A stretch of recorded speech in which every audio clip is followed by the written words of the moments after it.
কেন্দ্রীয় অর্থমন্ত্রী নির্মলা সীতারামন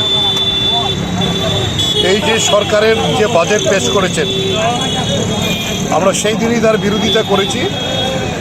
এই বাজেটে সবচেয়ে বড় যে ধাক্কা দিয়েছে, আঘাত দিয়েছে, সেইটা হয়েছে আমাদের যে লিখিতভাবে আমাদের কাছে গ্যারান্টি দিয়েছিল 2021 সালে কেন্দ্রীয় তৎকালীন যে কৃষিমন্ত্রী, তার সচিব লিখিত দিয়েছিল আমাদের সঙ্গে বসে, ফসলের ন্যায্য দাম দেওয়ার যে এমএসপি, তার আইনে গ্যারান্টি আমাদের বাজেটে থাকবে এবং তার জন্য আইন প্রণয়ন করবে। কিন্তু এই বাজেটে সেখানে কোনো আইনি গ্যারান্টি নেই। শ্রমিকদের যে অধিকার এই বাজেটে পদদলিত হয়েছে।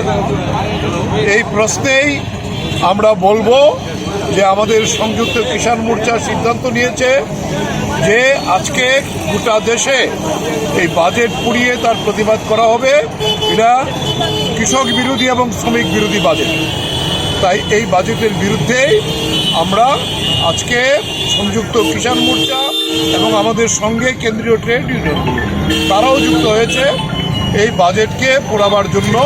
তাই আমরা আজকে প্রচণ্ড ওয়েদার খারাপ, আমরা তার মধ্যে এই কর্মসূচি করে আমরা এই বাজেট এখানে পুড়িয়েছি, তার প্রতিবাদ জানাবার জন্য কেন্দ্রীয় সরকার।